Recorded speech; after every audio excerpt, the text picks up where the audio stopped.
Do you know how much the corporations pay to be a member of ALEC? Millions. By the time they put it together, they put millions into this fund. All right? And then what do they get for these millions? They get face-to-face, one-on-one, just like I'm here with you right now, with your legislators in your state. If you're from Wisconsin, where did these laws come from about your labor changes? Okay. Smells like bribery to me. Yeah, but it's legal. It's legal. They pay the millions. Your legislators pay $15. And then they get to go to the conventions. In the desert. They get to go wherever ALEC decides to throw it. And, oh, the corporations pay a little more money then. You know, now, who's involved? Could anybody tell me maybe the leaders here? Oh, thank you. Thank you. Coca-Cola. Oh, Coke loves Coke. All right, we got it. Walmart? Yeah. Everybody love to go to Wally World? I don't. That's my first boycott. But what's happening when these guys sit down is that they've got all this stuff that all the nice little people in their offices are preparing to take more from you. To take more from you. And what are they getting out of it? Oh, let's see. In North Carolina, when our new Republican legislature overrode the governor's veto of the budget, when they cut 3,000 teachers in the state of North Carolina, when they cut firefighters, when they cut policemen in the state of North Carolina, the Speaker of the House of Representatives and a lot of his associates the very next day gave all of their employees a 25 to 30% raise. $150,000 is not enough money to help you run your state. We got to give them 160 or 180. Oh, but by the way, those teachers didn't need money. Oh, they're the problem, you know. Yeah, like hell. I have yet to see, and this has been around Facebook, but you know, you remember when the teachers and the firefighters and the union people busted the economy? Me neither. You know, me neither. And oh yeah, oh, I forgot that one. I forgot that one. But oh yeah. Oh, yeah. But, friends and neighbors, brothers and sisters, if we don't take care of business, who's going to do it? Nobody. If we don't stand up, if we don't go out in the cold, if we don't help occupy, who's going to do it? Nobody. Now, that briefcase has got way much more woo-hoo than I can talk about right now. But it's got some good stuff. And how many of y'all, maybe somebody talked. Now, for this next story, I want to give credit to two groups. One is Common Cause, who unearthed the documents on ALEC. That's the American Legislative Exchange Council. They are the group that puts business interests together with state legislators to basically give us laws that are pro-corporations with almost no regard for how it treats the public. I also want to give credit to the New York Times' Mike McIntyre for writing a very good story about this. Now, what Common Cause is doing is they found 4,000 internal documents from ALEC, hundreds of pages of minutes of private meetings, member email alerts, and correspondence. They gave it over to the New York Times. They also gave it over to the IRS and said they should not have their nonprofit status here. It should not be something you can deduct from your taxes to contribute to these guys, because they are obviously a lobbying organization. There's no question about that as you read through the story. Now, they start with a story of what's happening in Ohio. There's a prominent Republican state senator, Bill Seitz, and he basically helped to kill a bill that would have made it easier to recover money from businesses that defraud the state. Now, think about that. Shouldn't we have a bill that makes it easier to recover money from people that are defrauding us? They're defrauding the taxpayers. They're robbing us. Shouldn't it be easier to get money from them? Well, not if you're those companies who are doing the robbery. So they send people like Bill Seitz in to go, oh, no, we're not interested in that. Now make sure you kill that piece of legislation. That's corporations working with state legislators against the interest of the public they are supposedly representing. Of course, there are actually 2,000 state legislators across the country that are part of ALEC, that are in cahoots here with multinational corporations to do their bidding for money. And let me give you some of the quotes from the article. Now, after a review of the internal documents, they said, the records offer a glimpse of how special interests effectively turn ALEC's lawmaker members into stealth lobbyists, providing them with talking points, signaling how they should vote, and collaborating on bills affecting hundreds of issues like school vouchers and tobacco taxes. Now, of course, if you're the tobacco companies and you're part of ALEC, you don't want tobacco taxes. So you get your hired guns to make sure that they go kill them. But it's not just actual, legislative maneuvers that these legislators do.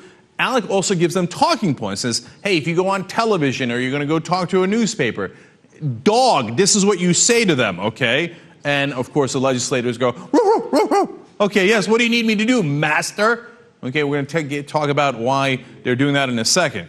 I love this. ALEC maintains that, no, we're not a lobbying organization.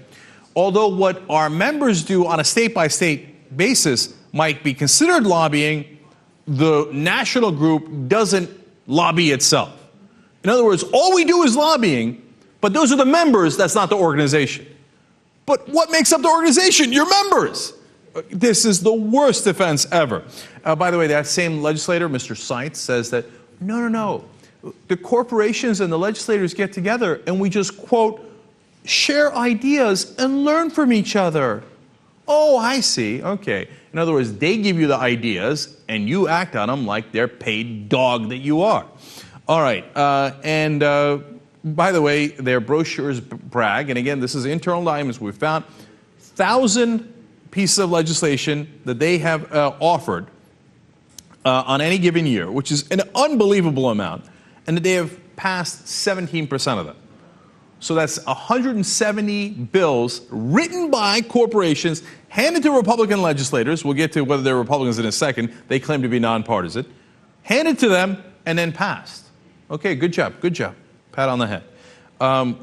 And then they brag internally to the corporations that this is, quote, a good investment, and nowhere else can you get a return that high. And that is very true. That's what we've been telling you on the Young Turks all the time. There's no better investment than buying an American politician. In one case, in a repatriation tax holiday in 2004, the people who had lobbied for that, the corporations, I should say, that lobbied for that, got a 22,000% return on their investment on average.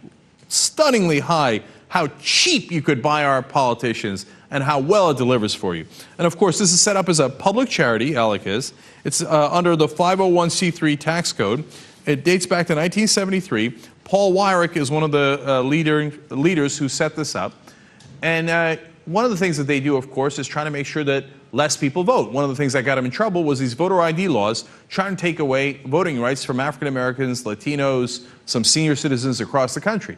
And the guy who founded the group, Paul Weyrich, explained back in the day why they did that. Here, let's watch. Now, many of our Christians have what I call the goo-goo syndrome. Good government. They want everybody to vote. I don't want everybody to vote. Elections are not won by a majority of people. They never have been from the beginning of our country, and they are not now. As a matter of fact, our leverage in the elections, quite candidly, goes up as the voting populace goes down. So, as the voting populace goes down, the leverage of Republicans and multinational corporations goes up because they are directly opposed to democracy. If the population got what they wanted, well, then who would you rob to give money to these corporate funders? And by the way, how much are they giving? The legislators have to give some nominal dues, $50 a year. But corporations who are part of this, and just over 200 of them, pay annual dues anywhere between $7,000 to $25,000. That's at a bare minimum. ALEC had a budget of $7 million in 2010. Companies like AT&T, Pfizer, Reynolds American have each contributed $130,000 to $398,000. And now look at this founder right there of ALEC. He's saying good government. He's not in favor of it. He mocks it. He calls it goo-goo.